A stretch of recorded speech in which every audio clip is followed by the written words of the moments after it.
Hello friends, અમારા hello વીટી કિચનમાં તમારું ખૂબ ખૂબ સ્વાગત છે. આજે આપણે પૌવાની કટલેસ બનાવવાના છીએ, વેજીટેબલવાળી.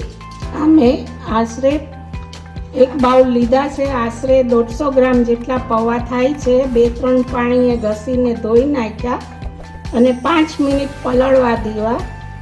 પછી નિતારીને એક બાઉલમાં આપણે લઈ લઈએ.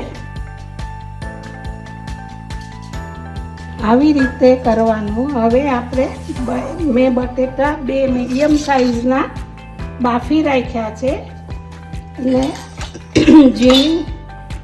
આ ચીઝની ખમણીથી ખમણી લેવાના, જેથી તેમાં હવે આપણે બાફેલા બટેટાને આવી રીતે ખમણીને બાઇડિંગ માટે નાખવાનો છે. એનો ટેસ્ટ બહુ સરસ આવે છે ને જરી કે કણી ન રહે એની માટે આપણે ખમણીએ છીએ.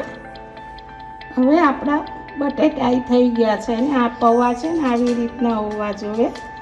હવે આપણે બધો મસાલો કરશું. એમાં વેજીટેબલ લઈએ છીએ. પહેલાં ગાજર ને વટોણા લીધા છે મેં. તમારે જે વેજીટેબલ લેવા હોય એ લેવાય. માપસર મીઠું,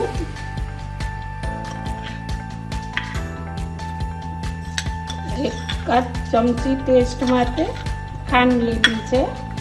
5 ચમચી ગરમ મસાલો છે. અડધી ચમચી આમચૂર છે.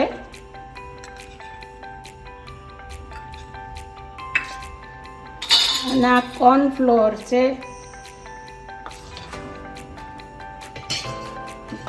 3 ટીસ્પૂન નાખું છું.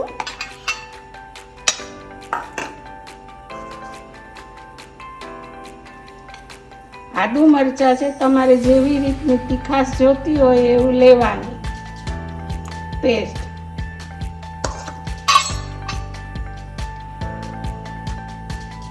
હવે કોથમરી,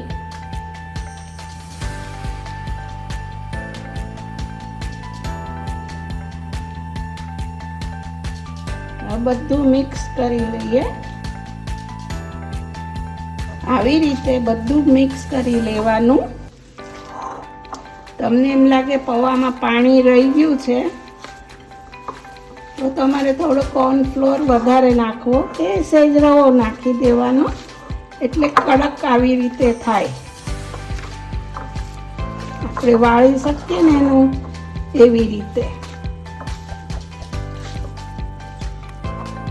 હવે આપણું આ પૂરણ બધી રીતે બરાબર થઈ ગયું છે ને આવી રીતનું કડક હોવું જોઈએ, જે આપણે કટલેસનો શેપ બરાબર આવે. અને જો નરમ લાગે તમને તો રવો અથવા કોર્નફ્લોર થોડો નાખીને આટલું એની રાખજો.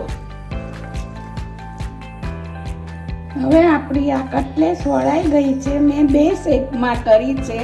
એક મારી પાસે મોલ્ડ હતો એની હિસાબે બનાવીને બીજી સાદી બનાવી. તમને જેમ ગમે એમ કરશો.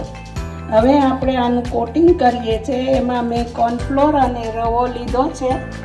ઉપર લગાડી ક્રિસ્પી આવે, કડક થાય એની માટે લગાડવાનું છે. મેં તેલ મૂકી દીધું છે એટલે હવે હમણાં લગાડીને આપણે તળવા મૂકી દઈશું. હવે આપણું આ કટલેસનું કોટિંગ થઈ ગયું છે અને આ મેં તેલ મૂકી રાખ્યું હતું. હવે ગરમ થઈ ગયું. બહુ ફાસ્ટ તાપે નહીં તળવાનું, મીડિયમ તાપે તળવાની છે.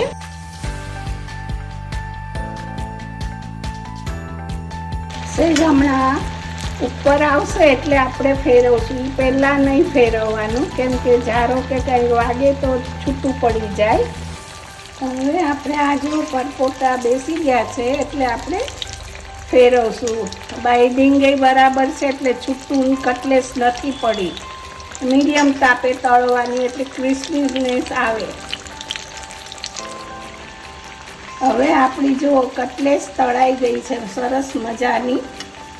આવી રીતે બ્રાઉનિશ થવી જોઈએ, ગોલ્ડન બ્રાઉનિશ, એટલે આપણી કટલેસ તૈયાર છે.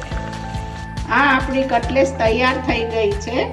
તમે સ્ટાર્ટર તરીકે પણ રાખી શકો અને નાના મોટા સર્વને ભાવશે. જરૂરથી બનાવજો.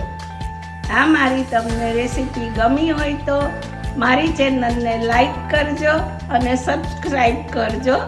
બાય.